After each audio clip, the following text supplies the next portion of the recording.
ഹൃദയപൂർവ്വം സിനിമയുടെ സെറ്റിലേക്ക് ലാലേട്ടനെ കാണാനായി നെൽസൺ ദിലീപ് കുമാർ എത്തിയെന്നാണ് അറിയാൻ സാധിക്കുന്നത്. ജയിലർ 2 സിനിമയുടെ ഡിസ്കഷൻ്റെ ഭാഗമായാണ് നെൽസൺ സിനിമയുടെ സെറ്റിലേക്ക് എത്തിയത്. എന്തായാലും ജയിലർ സിനിമയുടെ ആദ്യ ഭാഗത്ത് വലിയൊരു ഇമ്പാക്റ്റ് തന്നെയാണ് മാത്യു എന്ന ക്യാരക്ടർ ഉണ്ടാക്കിയത്. അന്ന് കേരള ബോക്സ് ഓഫീസിൽ വമ്പൻ കളക്ഷൻ നേടാൻ കാരണമായതും ഈ ഒരു മാത്യു എന്ന ക്യാരക്ടർ തന്നെയാണ്. എന്തായാലും ജയിലർ 2 മാത്യുവിൻ്റെ രണ്ടാം വരവിനായിട്ട് നമുക്ക് കാത്തിരിക്കാം. ഈ കഴിഞ്ഞ 45 ദിവസങ്ങൾ കൊണ്ട് 440 കോടിയോളം രൂപയാണ് ലാലേട്ടൻ 2 സിനിമകൾ കൊണ്ട് തിയേറ്റർ കളക്ഷൻ നേടിയത്. കുറച്ചു കാലം മുമ്പ് ഒരുപാട് സിനിമകൾ പരാജയപ്പെട്ടപ്പോൾ മോഹൻലാലിന് പഴയ രീതിയിലെ ആക്ടിങ് സ്കിൽസ് ഒന്നും വരുന്നില്ല, അദ്ദേഹത്തിന് ബോക്സ് ഓഫീസ് പവർ ഇല്ല, സ്റ്റാർഡമില്ല എന്നൊക്കെ പറഞ്ഞ വിമർശകരൊന്നും ഇപ്പോൾ എവിടെയും കാണുന്നില്ല. എന്തായാലും 2 സിനിമകൾ കൊണ്ട് തന്നെ ലാലേട്ടൻ അവർക്കുള്ള മറുപടി നൽകിയിട്ടുണ്ട്.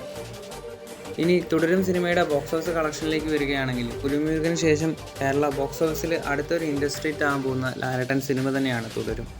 ഇന്നലെ 4,50,00,000 സിനിമയ്ക്ക് എസ്റ്റിമേറ്റഡ് കളക്ഷനുണ്ട് കേരളത്തിൽ.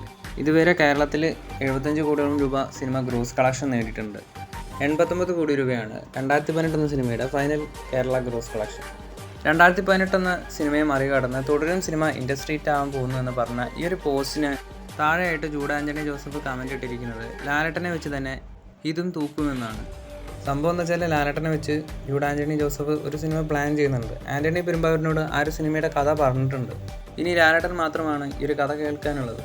അതുപോലെ ഈ ഒരു സിനിമ നെക്സ്റ്റ് സ്റ്റേജിലേക്ക് കടന്നു തന്നെയാണ് ജൂഡ് ആൻ്റണി ജോസഫിൻ്റെ ഈ ഒരു കമൻറ്റൊക്കെ കാണുമ്പോൾ മനസ്സിലാവുന്നത്. തരുൺമൂർത്തിയെ പോലെ തന്നെ ലാലേട്ടൻ്റെ മറ്റൊരു ഫാൻ ബോയാണ് ജൂഡ് ആൻ്റണി ജോസഫ്. എന്തായാലും ലാലേട്ടൻ ജൂഡ് ആൻ്റണി ജോസഫ് സിനിമ സംഭവിക്കട്ടെ തന്നെ നമുക്ക് പ്രതീക്ഷിക്കാം.